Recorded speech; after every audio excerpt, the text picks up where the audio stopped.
সবাইকে প্রণাম, নমস্কার। সাপ্তাহিক গীতা পাঠে আসে সবাইকে স্বাগত জানাচ্ছি।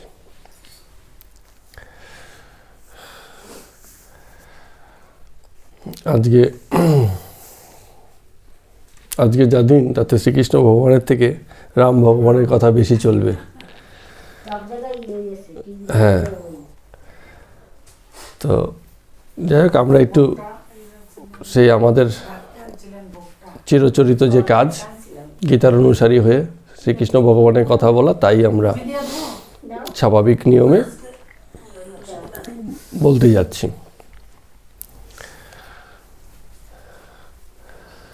আমরা যে বিষয়ে আলোচনা করছিলাম, জগৎ বিকাশের তত্ত্ব, সৃষ্টি তত্ত্ব নিয়ে, তারই ধারাবাহিক আলোচনা চলছিল।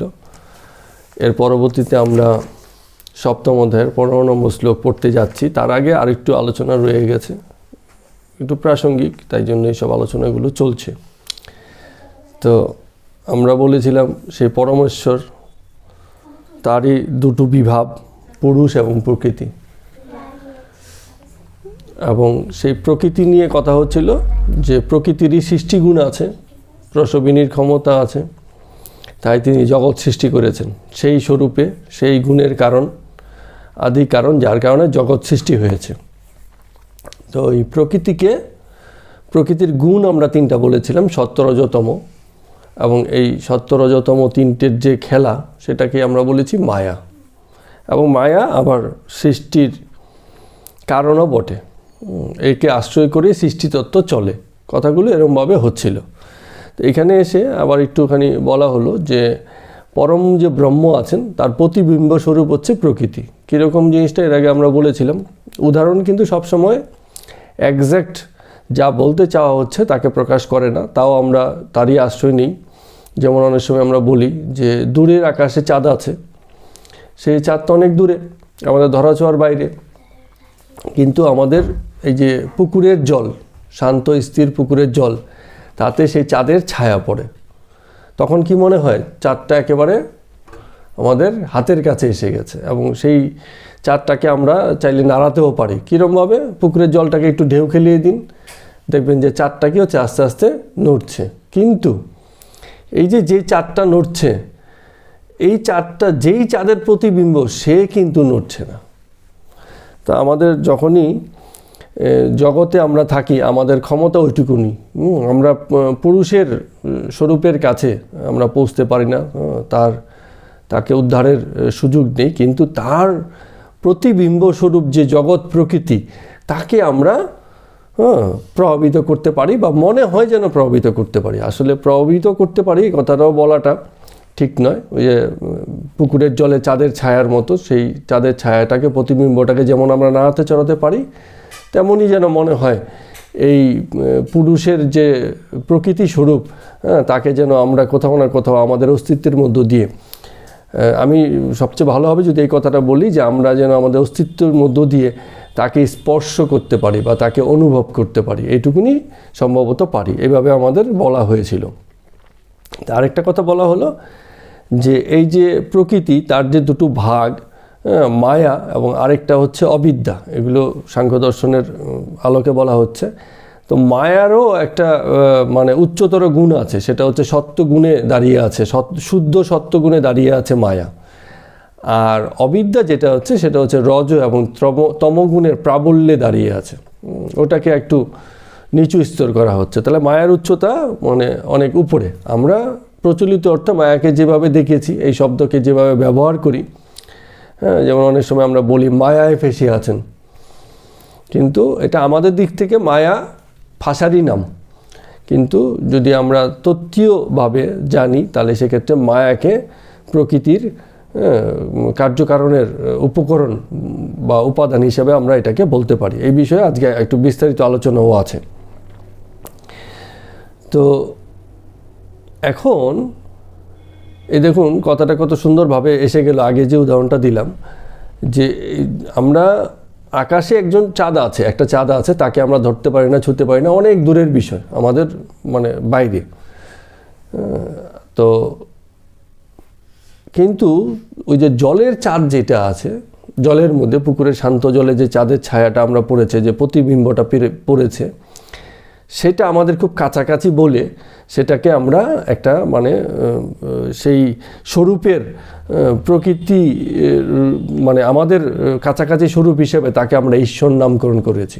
অর্থাৎ ওই যে আকাশের যে চাঁদ, সেটাকে আমরা বলছি পুরুষ স্বরূপ। তাকে আমরা খুব বেশি জানতে পারবো না, ধরতে পারবো না, ছুতে পারবো না, শুধু জানি একটা কিছু আছে অনেক দূরে আমাদের মানে ঈশ্বরের ক্ষমতার বাইরে।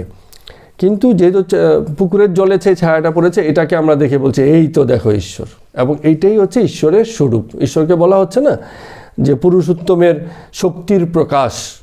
আমরা ঈশ্বর স্বরূপে যেরকম বিভিন্ন রকম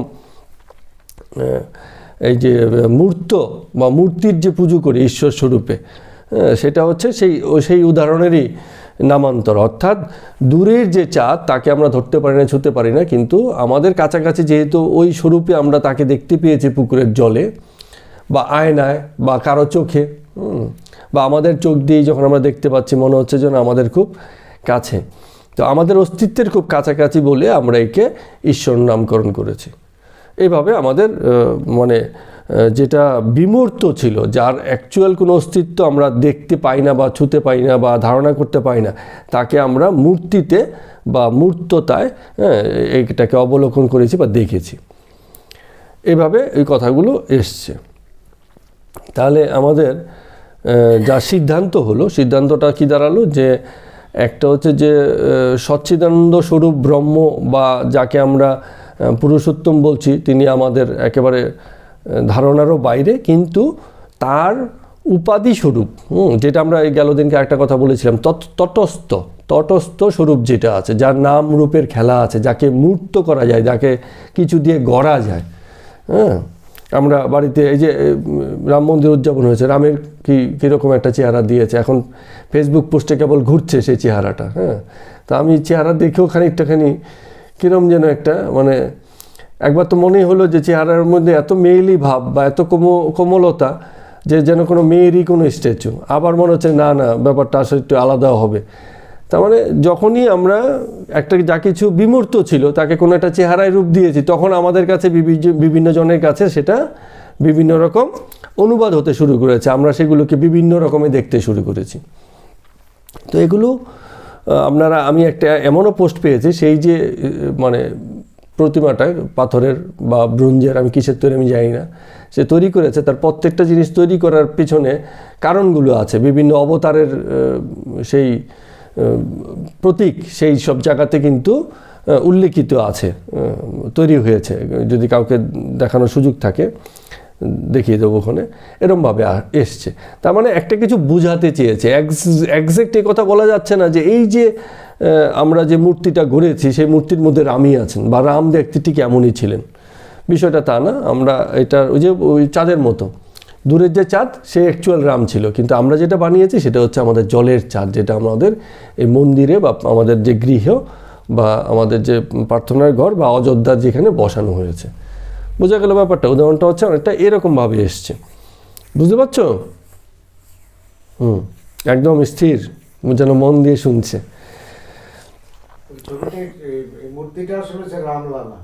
রাম বালক রাম, আচ্ছা, হ্যাঁ, বালক রাম, বাল্যকালের রাম, আচ্ছা ঠিক আছে, এটাও আমাদের জানা হলো। বাল্যকালের রাম তাকে কল্পনা করে এরমভাবে গড়া হয়েছে। তো বিষয়টা হচ্ছে এখন এই যে বিভিন্ন রকম ভাবনা এসছে সৃষ্টিতত্ত্ব ব্যাখ্যার ক্ষেত্রে, যে সৃষ্টিটা কিভাবে তৈরি হলো, এই ভাবনাটা সনাতন বিভিন্নভাবে করেছে। বিভিন্ন মুনি ঋষিরা বিভিন্ন সময়ে এগুলোকে বিভিন্নভাবে আলোচনা করেছেন। যখনই যে মুনি এসছেন, যাদের প্রজ্ঞা জ্ঞান অত্যন্ত গভীর ছিল, গভীরভাবে চিন্তা ভাবনা করেছেন, তারাই কিন্তু তাদের কথাগুলোকে একটু প্রকাশ করার চেষ্টা করেছেন। আর যখনই প্রকাশ করেছেন তখনই কোথাও না কোথাও একটা তত্ত্বের মতো বিষয় দাঁড়িয়ে গেছে। তো আমাদের ধর্ম বিভিন্ন তত্ত্বের উপরই দাঁড়িয়ে, অসংখ্য অজস্র তথ্য, একটা কিছু নয়। এমন আছে যে যদি আমি মনে করি যে আমি তথ্য দেওয়া শুরু করবো, সেটাও একটা তথ্য। আপনি যদি ভাবেন আপনি দেবেন, সেটাও একটা তথ্য। এরকম অসংখ্য তথ্য, কোনো বাধা নেই। ধর্ম ওপেন করে দিয়েছে যে তুমি যা কিছু বুঝতে পারো, তোমার যা উপলব্ধি, তোমার যা জ্ঞান, তোমার যা বোধ, সেখান থেকে তুমি যা বুঝেছো তাকে তুমি বলতে পারো, ব্যাখ্যা করতে পারো, তোমার সুযোগ আছে। অন্যান্য অনেক ধর্মে কি হয়, একটা কেউ কিছু ব্যাখ্যা করে দিয়েছে, বাকিরা বলছে যে তোমার ব্যাখ্যা শোনার দরকার নেই, ও আমাদের তো ব্যাখ্যা আছেই, তোমারটা শুনবো কেন, ওইটাই তুমি বলো, পারো তো ওইটাই ব্যাখ্যা করো। কিন্তু আমাদের হিন্দু বা সনাতন ধর্মে তেমন হয়নি। বিভিন্ন সময়ে এগুলো বিভিন্ন রকম ব্যাখ্যা করার চেষ্টা হয়েছে, এবং যখনই কিছু ব্যাখ্যা হয়েছে, তখন যার যে উপলব্ধি, জ্ঞান, সেখান থেকে ব্যাখ্যার একটা আলাদা রূপ দাঁড়িয়েছে, কিন্তু মূল যে স্রোত আছে সেই জায়গাটাতে খুব পরিবর্তন হয়নি। এই কথা আমাদের বলার কোনো দ্বিধা নেই। যেমন এসবের উপর ভিত্তি করে অদ্বৈত মতবাদ বা অদ্বৈতবাদ বলে একটা তত্ত্ব দাঁড়িয়ে গেছে। আমাদের গীতা এবং সাংখ্যযোগ অদ্বৈতবাদের উপরেই প্রতিষ্ঠিত। এবং তারপরে যেটা হচ্ছে বিশিষ্ট অদ্বৈতবাদ, ওটাকে পরিণামবাদ বলে। তারপরে দ্বৈতবাদ, তারপরে শুদ্ধ দ্বৈতবাদ এবং বস্তুবাদ বা নাস্তিক্যবাদ। তারপরে আরও তো সুন্দর সুন্দর বাদ আছে, সবগুলোর নাম আমার মনে এখন নেই। এর আগে আমি এই বিষয়ের উপর একটুখানি পড়াশোনা করে একটা খাতার মধ্যে এইসব বিষয়গুলো আমি লিখে রেখেছিলাম, সেই খাতাটা পাওয়া যাচ্ছিল না বলে আপনাদেরকে বলতে পারছি না। এছাড়া আমাদের 6টা দর্শনের উপর ভারতীয় দর্শন তো দাঁড়িয়ে আছে। এই প্রত্যেকটা দর্শনই আমাদের এই সৃষ্টিতত্ত্ব, জগৎ, এগুলোকে বিভিন্নভাবে ব্যাখ্যা করার চেষ্টা করেছে। সবগুলোই সমানভাবে গ্রহণযোগ্য, কোনো কিছুই এমন নয় যে একটা গ্রহণ করলে বাকিগুলোকে বাদ দিতে হবে, সবগুলোই গ্রহণ করা যেতে পারে।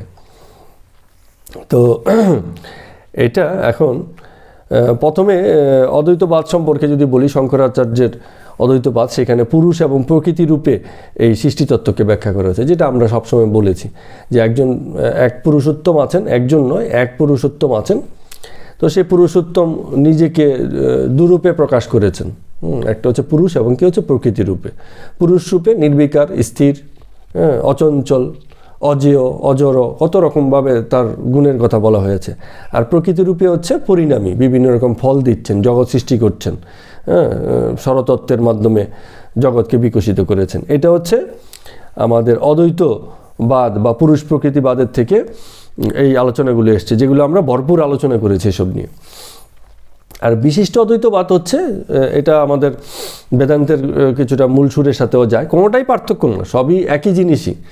বিশিষ্ট অদ্বৈতবাদে বলছে যে ওই মানে পুরুষোত্তম নিজেকে করেছেন, যে ভাগ করেছেন, বলছেন যে ওরম ভাগ করার ব্যাপার নেই, এক পুরুষোত্তমই আছেন। যেটা আমাদের ওই যে বেদান্তের খুব গুরুত্বপূর্ণ শ্লোক আছে একটা, সর্বং খলিদং ব্রহ্ম, অর্থাৎ যা কিছু আছে সব কিছু ব্রহ্মই আছে, এর বাইরে আর কিছু নেই। এই জগতে যা কিছু দেখছি আমরা বলছি যে এই যে পুরুষ আছে, প্রকৃতি আছে, ভাগ আছে, এই আছে, বলছে কিছু নেই, শুধু একটা জিনিসই আছে, সে ব্রহ্ম। যা আদিতে ছিল সেটাও ব্রহ্ম, এখন যা আছে জগতে যা কিছু দেখছি আমরা নিজেরা ব্রহ্মস্বরূপেই দাঁড়িয়ে আছি, এক ব্রহ্মই আছে, আর কিছু নেই কোনো এখানে, আর বাকি ভাগের কোনো ব্যাপার নেই। যা স্বরূপ তাও ব্রহ্ম, যা ততস্থ তাও ব্রহ্ম, অর্থাৎ নামরূপ হিসেবে যা আছে সেটাও ব্রহ্ম, আর নির্গুণ হিসাবে যা আছে সেটাও ব্রহ্ম, এখানে কোনো আলাদা মানে ভাগ নেই। এরমভাবে ওই বিশিষ্ট অদ্বৈতবাদ বলছে, এটা হচ্ছে পরিণামবাদ বলা হয় এটাকে, মানে খুব সুন্দরভাবে বলছে এখানে, যে দুধ থেকে যখন দই হয়ে যায়, তো দইটা কি, দইটা তো দুধই, কারণ কোথা থেকে এলো দই, দুধই দই হয়েছে। আজকের যে জগৎ, ওই ব্রহ্মই জগৎ হয়েছে, আলাদা কিছু হয়নি। আমরা আর যেটা বলছে ওই যে অদ্বৈতবাদে বলছে যে আমরা দই, ছানা, মাখন, মিষ্টি যাই কিছু বলছি না কেন, তো আমরা দেখছি বিভিন্নভাবে, বিভিন্ন নামে, বিভিন্ন রূপে, কিন্তু এদের মূল উপাদান হচ্ছে দুধ, এবং সেটাই মাথায় রাখতে হবে, কারণ সেটাই প্রকৃত স্বরূপ। এটা অদ্বৈতবাদে বলছে। আর দ্বৈতবাদে বলছে ওই কথার সাথে মিল আছে, কিন্তু বলছে যে প্রকৃত স্বরূপ বলে কিছু নেই, তুমি যেটা দেখছো এখন, যে অবস্থায় হয়ে আছো, এই যে জগৎ, তুমি যা কিছু দেখছো, এটা সেটারই পরিণামী রূপান্তর হয়ে গেছে অলরেডি, আর এখানে গোড়াতে কোনো ব্যাপার নেই। সেই জিনিসই আজকে এই জিনিসে দাঁড়িয়েছে। এই ব্যাপারটা হচ্ছে এরমভাবে বলছে, হিসেব মতো একই জিনিস, ব্যাখ্যার পার্থক্য, আর কিছু না। আর দ্বৈতবাদ কি হচ্ছে, যে দ্বৈতবাদ হচ্ছে আমাদের ভক্তের খুব একটা কমন বিষয়। ভক্ত সবসময় কী ভাবে, বলে যে আমি আছি আর এক তিনি আছেন, বলে না যে আমার কে আছে, আমার উনি আছেন, বলেন তো আপনারা, বলেন অনেক সময় যে আমার কে আছে, আমার উনি আছেন। উনি মানে কি, আপনি ধরে নিয়েছেন যে আমি একজন আলাদা অস্তিত্ব, আর আমার আরেকজন আছেন। এইখানে দুটো ভেদ হয়ে গেছে, দুটো পার্থক্য হয়ে গেছে। এটা আমরা মানে দ্বৈতবাদের মধ্যে পাই। দ্বৈতবাদ হচ্ছে দুইয়ে প্রতিষ্ঠিত, দুই বা একাধিক, শুধু দুই হবে এমন না, একাধিকও হতে পারে। সেখান থেকে শুদ্ধ দ্বৈতবাদও আছে। আর নাস্তিক্যবাদ কি আছে? নাস্তিক্যবাদটার একটু খেয়াল করুন। আমাদের অনেক সময় আমাদের ভারতীয় সনাতন ধর্মে নাস্তিক্যবাদকে ওয়েলকাম করা হয়েছে, কখনো এটাকে নেগলেক্ট করা হয়নি। অন্যান্য ধর্মে নাস্তিক হওয়া মানে ওকে বার করে দাও, ওকে আর রাখতে দেবে না। কিন্তু ভারতীয় সনাতন দর্শন বলছে যে নাস্তিক্য মানে হচ্ছে তোমার তো ঈশ্বরের উপরে বিশ্বাস নেই, এই তো কথা, কোনো অসুবিধা নেই। ঈশ্বর বিশ্বাসে না থাকলেও তাতে তোমার কিছু যায় আসে না, কারণ বেদ ওই নিরীশ্বরবাদী খানিকটা মানে গেছে। বেদের যে ঈশ্বর, বেদ কখনো এরকম আলাদা করে ঈশ্বরের কথা বলতে চায়নি, বলেনি যে কেউ একজন আছেন যে সৃষ্টিকর্তা, তো তুমি যদি বিশ্বাস না করো কিছু যায় আসে না। তো নাস্তিক্যবাদে কি হয়, মানে ব্যক্তি বলতে চাইছে যে আমি যা কিছু দেখছি, যা কিছু বুঝতে পারছি, যা কিছু আমার আন্ডারস্ট্যান্ডিংয়ের পর্যায়ে আছে তাই সত্যি, তার বাইরে আর কিছু নেই। অর্থাৎ আমি চোখের সামনে আপনি আছেন, আপনাকে আমি বিশ্বাস করি, কিন্তু ঈশ্বর তো আমার চোখের সামনে নেই, তা আমি তাকে বিশ্বাস করি না। একদম পরিষ্কার হিসাব, এবং এতে কিন্তু কোনো আপত্তি নেই। এবং এই আমাদের বেদান্ত এটাকে ওয়েলকাম জানিয়েছে। ঠিক আছে, না করলে, বিশ্বাস না করলে অসুবিধা নেই, তাতে কিছু যায় আসে না। কাউকে বিশ্বাস করতে হবে এমন কোনো ব্যাপার নেই। তুমি তোমার চোখের সামনে যা দেখছো তাকেই বিশ্বাস করো, তাই দিয়েই চলো, কোনো সমস্যা নেই। বায়োলজিক্যালি তুমি ঠিক থাকো, কেমিক্যাল ব্যাপারও থাকতে পারে, বায়োলজিক্যালিও থাকতে পারো, কেমিক্যালিও থাকতে পারো, কোনো অসুবিধা নেই। বস্তুবাদ এটাকে আমরা বলি। আরেকটা আছে, ওই বাদটার কথা আমার মনে পড়ে না, মাঝে মাঝে আমি ভুলে যাই, একটু বিষয় আছে। আরেকটা মতবাদ আছে, ভারতেই প্রচলিত আছে। ওই যে আমাদের যে সংবিধান রচয়িতা আম্বেদকর, উনি এই মতবাদে বেশ বিশ্বাসী ছিলেন। কী যেন কথাটা বলে, আমি মাথায় অনেক সময় আসে না এইসবগুলো বিষয়গুলো। ওখানে বলছে যে তুমি তোমার সামনে যে আছে তাকেও বিশ্বাস করার দরকার নেই, তুমি শুধু তোমাকেই বিশ্বাস করো। হ্যাঁ, এই এক অদ্ভুত মতবাদ। বলছে তুমি তোমাকে বিশ্বাস করো, তোমাকে খুশি করো, যেন তেন ভাবে। প্রয়োজনে, ওখানে একটা খুব বিখ্যাত লাইন আছে যে প্রয়োজনে তুমি ধার করে ঘি খাও, তাও ঘি খেয়ে যাও। মানে হ্যাঁ, চারবাক দর্শন, হ্যাঁ একদম ঠিক কথা বলছেন, চারবাক দর্শন, মনে থাকে না। চারবাক দর্শন আমাদের এইখানে বাংলাতে চারবাক দর্শনের প্রচলন খুব একটা নেই।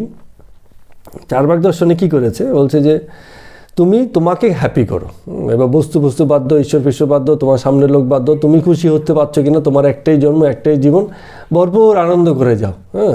একেবারে ভোগবাদের দর্শন, কারো সাথে মিলে যেতে পারে, আমার বাচ্চারা বলতে পারে এটাই তো ভালো ছিল দর্শনটা। নিজেকে খুশি করো, খাওয়া দাওয়া ফুর্তি করো, তাতেই এটা অনেকটা আপনার এই যে পাশ্চাত্য দর্শনের সাথে খুব মিলে জেলে যায়। কারণ ওই যে তো কথাই আছে, এই যে কী যেন বলে, ইট, সিং অ্যান্ড ম্যারি। মানে পশ্চিমা দর্শন বলছে, ইউরোপ আমেরিকার যে দর্শন, তারা বলছে যে খাও, ঘোরো গাড়ো, ঠিক আছে, আনন্দ করো, বিবাহ করো, সুখে বাঁচো, ঠিক আছে, এই আর তোমার অত গভীর অত চিন্তা আপনার দরকার নেই। সনাতন দর্শন যত গভীরে ঢুকে গেছে, আত্মস্বরূপ, অধ্যাত্ম, আধ্যাত্মিকতা, এত আলোচনা, পাশ্চাত্য দর্শন হচ্ছে এত কিছু দরকার নেই। এবং ওদের জীবনযাপন তাই দেখুন, সপ্তাহে 5 দিন ভীষণ রকম খাটে, 2 দিন একেবারে ভীষণ রকম আনন্দ করে, আবার সেই খাটে, আবার আনন্দ করে, জীবন তাতেই সেটেল, অভাবে এতেই ঠিক আছে।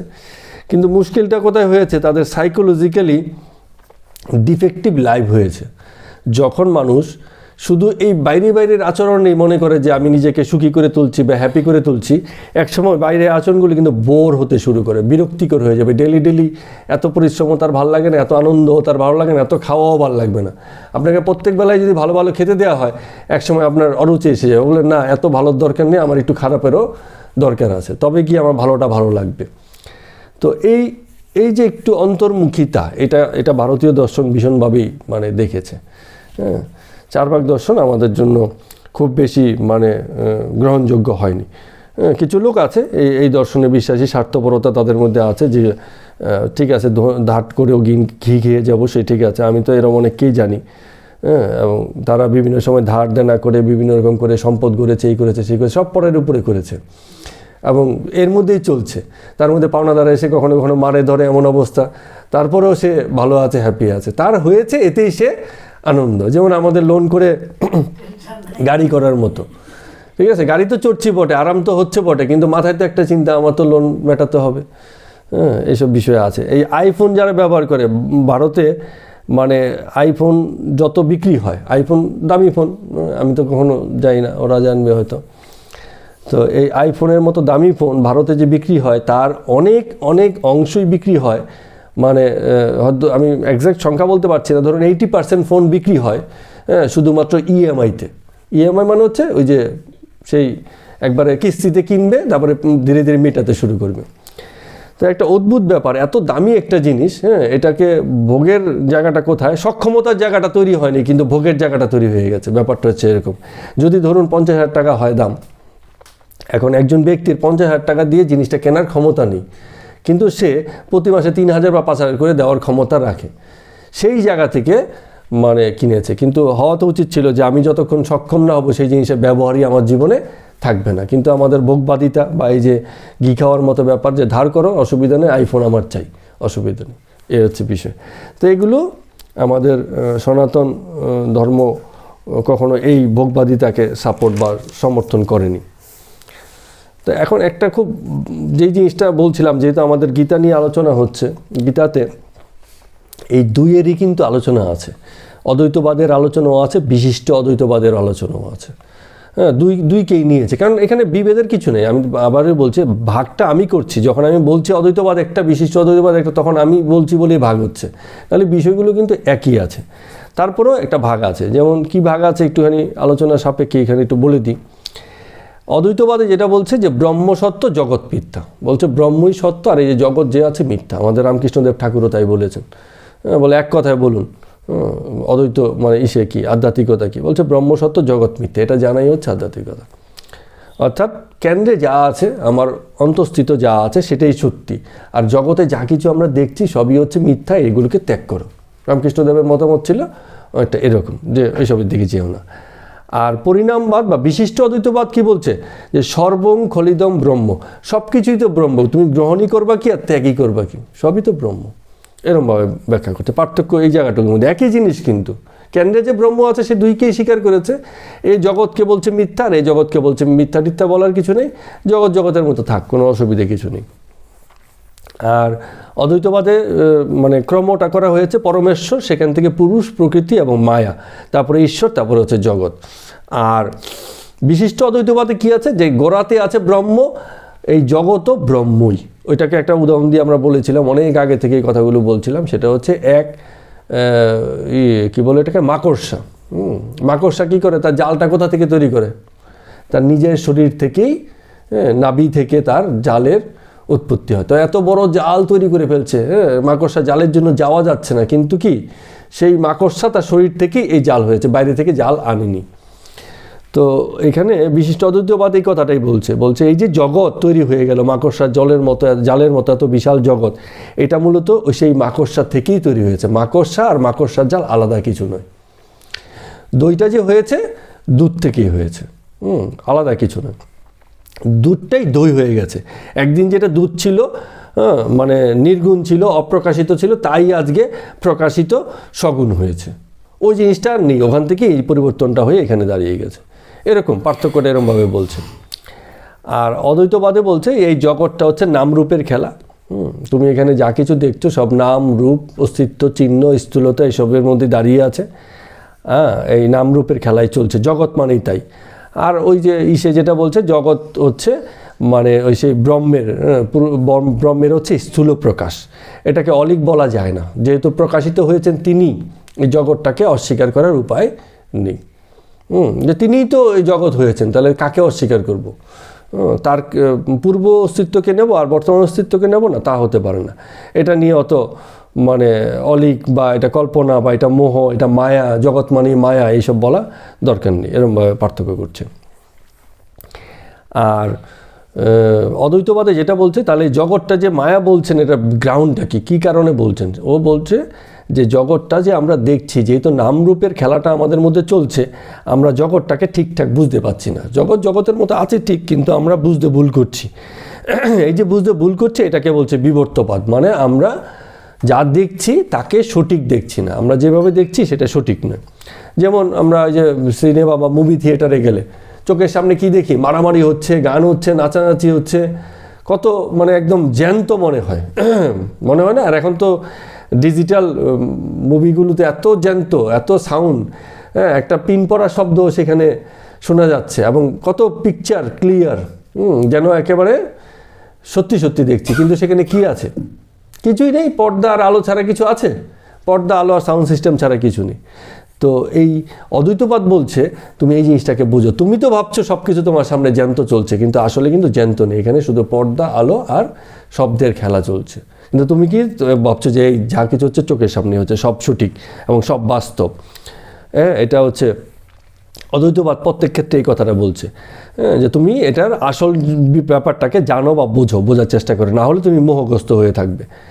আর পরিণামবাদ বলছে যা দেখছো অসুবিধা কিছু নেই। হ্যাঁ, তুমি শুধু অবিনাশী আর অপরিবর্তনীয় বস্তুতত্ত্বেই মন লাগাও। অর্থাৎ এই যা কিছু দেখছি এটা কি পরিবর্তনশীল কি পরিবর্তনশীল না? যদি পরিবর্তনশীল হয় তাহলে এটাকে পরিবর্তনশীল জানো আর মন লাগাও অপরিবর্তনশীলে। এই কথাটা এইভাবে বলছে। অর্থাৎ এইখানে এই যে বিশিষ্ট অদ্বৈতবাদ যে কথাটা বলছে, সেখানে মানে শক্তির বিষয়টার উপর গুরুত্ব দেওয়া হচ্ছে। এটা ভক্তিশাস্ত্রের কথা বটে, হ্যাঁ, যে এই যে যা কিছু আছে তারই শক্তি, প্রকাশিত শক্তি এই স্বরূপে এসছে, এরকমভাবে বর্ণনা করেছে।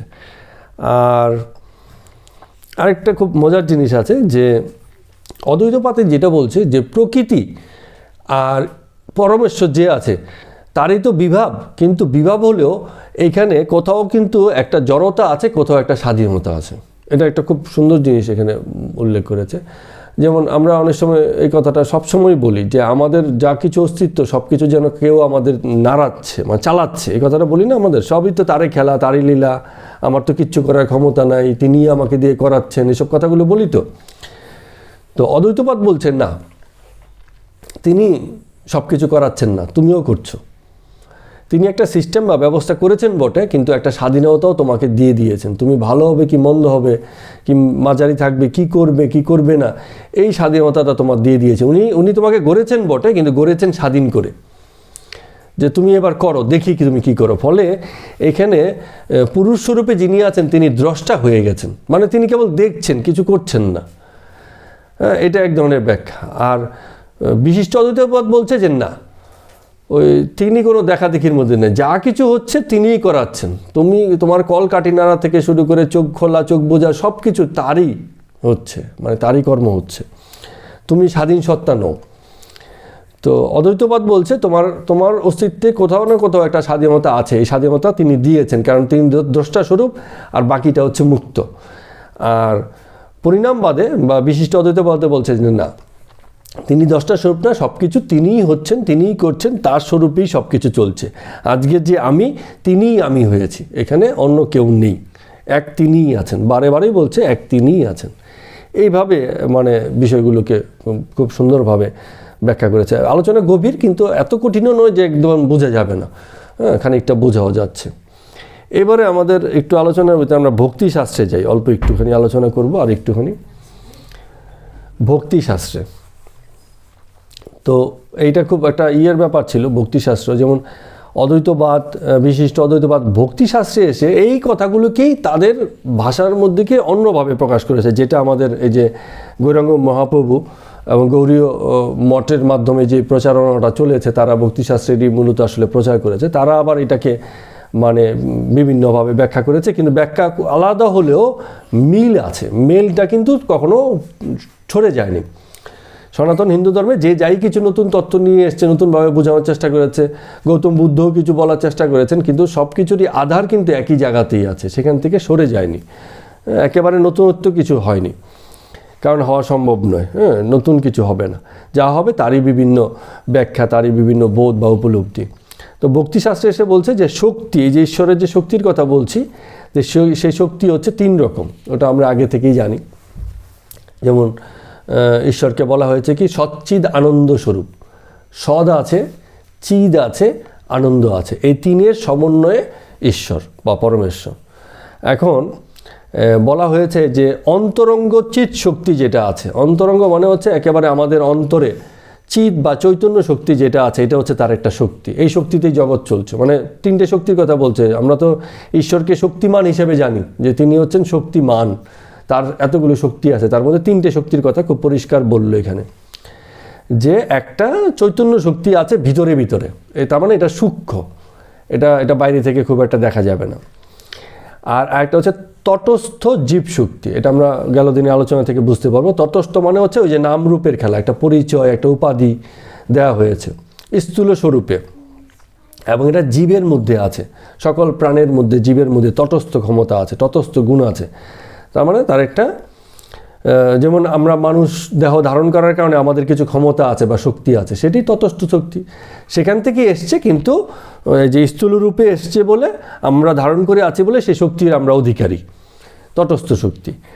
আরেকটা হচ্ছে বহিরঙ্গা মায়া শক্তি, এই যে মায়াটা বলছে আর কি, সত্যরজতমর যে খেলাটা চলছে, এই খেলার কারণে আমাদের যে এই যে জগতে এত বৈচিত্র্য, প্রাণীকুলের মধ্যে বৈচিত্র্য, তাদের কর্মের মধ্যে বৈচিত্র্য, তাদের কাজের মধ্যে বৈচিত্র্য, সব কিছুতে, ভাবনা থেকে শুরু করে সবেতেই এত বৈচিত্র্য।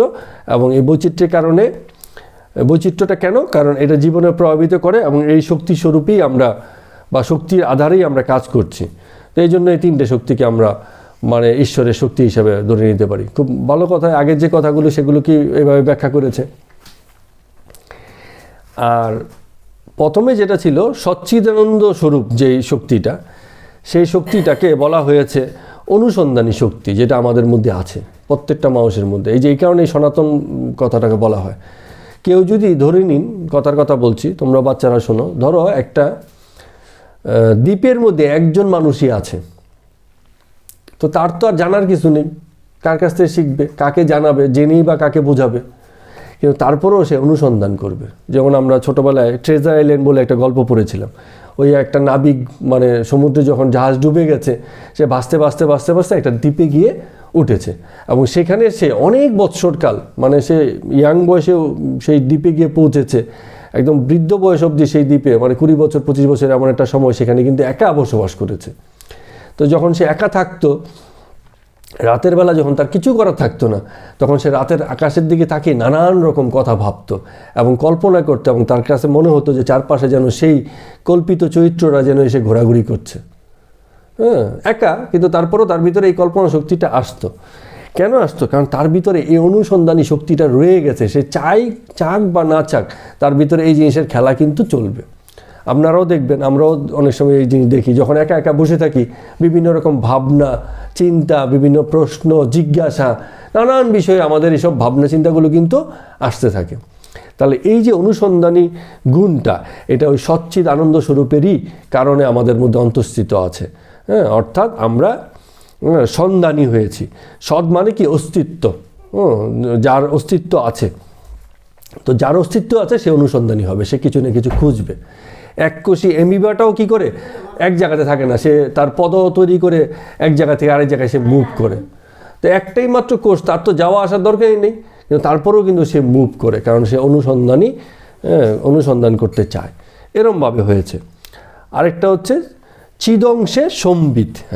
চিদংশে, চিত মানে চৈতন্য, চৈতন্য মানে হচ্ছে প্রত্যেকটা জীবের মধ্যে যেটা হয় একটা, এটাকে ইংরেজিতে খুব বলে কনসাসনেস। যেমন এই যে আপনাদের ইসকনের নামকরণ করা হয়েছে শ্রীকৃষ্ণ কনসাসনেস, কৃষ্ণ কনসাসনেস। তার মানে কি? কৃষ্ণ বিষয়ক জ্ঞান থেকে একটা চৈতন্যের ভাব বা উদয় হবে, একটা চৈতন্যের একটা জন্ম হবে। এটাই হচ্ছে মূল লক্ষ্য বা উদ্দেশ্য। অর্থাৎ আমাদের এই যে সচ্চিদ আনন্দ স্বরূপ যে অন্তর্গত চরিত্র, সেই চরিত্র আমাদেরকে চেতনার আধার করে দেয়। এক সময় আমরা জগতের চারপাশের বিষয়ে মানে সচেতন হতে শুরু করি। এটা আমরা আমাদের বাচ্চাদেরকেও বলি। যেমন আমাদের বড় মেয়েটা আছে, ও অঙ্ক করতে গেলে প্রচুর ভুল করে ফেলে। তো কেন ভুল করে ফেলে? অঙ্ক তো করছে ঠিকই আছে, অঙ্ক করেছে, পুরো অঙ্কই মিলিয়ে দিয়েছে, কিন্তু মাঝখানে কিন্তু ভুল আছে। তো তার স্বাভাবিক প্রচেষ্টাতে সে কী করে? অঙ্কটা করে বটে, কিন্তু তার চেতনাটা জাগ্রত হয় না বলে মাঝখানে কিন্তু ভুল হয়ে যায়। তো এরকমই আমাদের জীবনও চলতে ফিরতে আমরা এত কাজকর্ম করি, সব কিছু করতে গেলে দেখবেন মাঝে মাঝে কিছু কিছু জায়গাতে ভুল হয়ে যায়। এই যে ভুল হয়ে যাচ্ছে, যেমন মায়েরা যখন রান্না করে বাড়িতে, একদিন হয়তো নুনই দেয়নি, কী হলো? সেই দিন সেই কাজের মধ্যে তার চেতনাটা কোথাও না কোথাও ল্যাপস করে গেছে। না হলে তো হওয়ার কথা না, সবসময় তো নুন দিয়ে এসছে। হঠাৎ করে সে খেয়াল করেছে যে নুন দেয়নি কি, হলুদ দেয়নি কি, লঙ্কাই দেওয়া হয়নি, এরকম একটা ব্যাপার। তাহলে এই যে কিছু একটা ল্যাপস হয়ে গেল, আবার ল্যাপস যেমন হয়ে যায় আবার কিছু একটা এমন আসেও, যখন কারোর মধ্যে এই জিনিসটা আসে তখনই সে মানে চৈতন্য স্বরূপে দাঁড়ায়। তো যিনি আত্মস্বরূপে প্রতিষ্ঠিত তিনি সাংঘাতিকভাবে চেতনাধারী, চেতনার অধিকারী বলতে হবে। হ্যাঁ, তিনি কিন্তু মানে সে না উদাসীন নন, তার চারপাশে কি হচ্ছে এসব ব্যাপারে কিন্তু তিনি মানে এমন নন যে তিনি জানেন না বা বুঝেন না বা বুঝতে পারেন না, এরম না। চৈতন্য মানে হচ্ছে তার চেতনা থাকবে, পূর্ণ কনসাসনেস থাকবে। এবং সর্বশেষ যেটা হচ্ছে আনন্দ স্বরূপ, এটাকে আমাদের বলা হয়েছে আনন্দাংশে আহ্লাদিনী। খুব সুন্দর ভাষা এখানে ব্যবহার করেছে। আহ্লাদিনী ব্যাপারটা বুঝতে পারেন তো? আহ্লাদিনী হচ্ছে যেমন একটা কুকুরকে আদর করবেন, একটু পরে দেখবেন এটা গুদ গুদ গুদ গুদ করে একটা শব্দ করতে শুরু করেছে। আদর করতে করতে ও আদর তো ভাষা নেই বা বুঝতে পেরেছে, কিন্তু একটা মানে কিরম যেন একটা আহ্লাদ, একটা ভাব চলে আসে কুকুরটার চেহারার ভিতরে, চোখের মধ্যে, কথার মানে তার যত রকম এক্সপ্রেশন আছে তার মধ্যে একটা আহ্লাদ ভাব চলে আসে। তার মধ্যে তার ভিতরে আনন্দটা একেবারে আহ্লাদের পর্যায়ে পৌঁছে গেছে, ভাষাতে আমরা যতটুকু বুঝতে পারি। তো যিনি সচ্চিদানন্দে প্রতিষ্ঠিত বা তার স্বরূপকে কিছুমাত্র বুঝতে পেরেছেন, তার ভিতরে এই আনন্দের একটা বহিঃপ্রকাশ হচ্ছে আহ্লাদ হয়ে যায়। আমি অনেক সময় এটাকে দেখেছি কীরমভাবে জানেন, যারা এরকম আধ্যাত্মিক ধারণার ভিতরে আছে তাদের চেহারার ভিতরে একটা জৌলুস চলে আসে। মানুষে দেখতে কালো সাদা যেমনই হোক না কেন, যারা আধ্যাত্মিক পথে চলে যায় তাদের চেহারা একটা উজ্জ্বলতা থাকে। এটা আমার কাছে মনে হয়েছে। ওই আহ্লাদটা এক একজনের মধ্যে এক এক রকমভাবে প্রকাশিত হয়। তো যারা এই স্বরূপে থাকেন বা এই অস্তিত্বে নিজেদেরকে প্রতিষ্ঠিত করেন, তাদের মধ্যে একটা মানে উদ্ভাসিত একটা আলো যেন একটা ঠিকরে বেরোয়, একটা সৌন্দর্য, একটা মানে কোথাও না কোথাও একটা মেকআপ করলেও তো সুন্দর লাগে, আবার একটা সৌন্দর্য আছে এমনি পেলব, এমনি সুন্দর, এমনি তার চিকনাই, তার চিকনাইটা বাইরে থেকে কিছু করে করতে হয় না, এমনি এমনি হয়ে গেছে। হ্যাঁ, তো এই বিষয়টা এখানে কিন্তু থাকে। আমরা নিজেরাও দেখবেন, কিছু বাদ দিয়ে আমরা নিজেরাও দেখা যাচ্ছে যে যখন আমরা বিভিন্ন কাজে ব্যস্ত থাকি তখন বিভিন্ন রকম আমাদের চেহারার পরিবর্তন থাকে। আবার এই যে এখন বসে আছেন একদম মানে হিসেব মতো কিছু করার নেই, আপনাদের জাস্ট বসে আছেন, রিল্যাক্স মুডে আছেন, এখন দেখবেন আপনাদের চেহারাটার মানে একটা সুন্দর স্মিত ভাব এসে গেছে। হয়তো আমার চেহারাও দেখতে পাচ্ছেন, জানি না দেখতে পাচ্ছেন কি না। মানে একটা স্বাভাবিক একটা মানে শান্তি, এবং একটা যেন একটা সৌন্দর্য ভিতর থেকে প্রকাশিত হয়েছে। তো আনন্দের এই গুণগুলো আছে, আহ্লাদিনী গুণ। সব কিছুতে যেন একটা আলাদা করে সৌন্দর্য বেরিয়ে আসে। বাচ্চাদের মধ্যে এই জিনিসটা দেখবেন, ছোট বাচ্চার সব যেই বাচ্চা যেমনই হোক না কেন, একটা পশুর বাচ্চা, প্রাণীর বাচ্চা, একটা মুরগির বাচ্চা, একটা হাঁসের বাচ্চা দেখবেন দেখতে সুন্দর হয় হাঁসের থেকে। কারণ তার ওই জগৎ বিষয়ে অত মানে ভাবনা তার ভিতরে নেই, ফলে তার স্বাভাবিক যে সৌন্দর্যটা সেটা তার এক্সপ্রেশনে ভীষণভাবে প্রকাশিত হয়। আরেকটা হয় বয়স্ক লোকের মধ্যে, এটা আমি দেখি, আপনারা হয়তো একমত হবেন, তাদেরও তো জগৎ বিষয়ে আসক্তি আস্তে আস্তে কমে যেতে শুরু করে।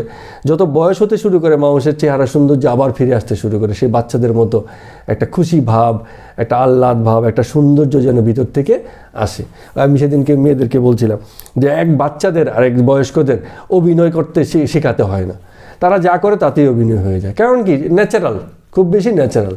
আর যারা ইয়াং থাকে তাদের অনেক কিছু রং ডং করতে হবে, তো রং ডংটা আয়ত্ত করতে হয়, এই কলাটা জানলে তবে অভিনয়।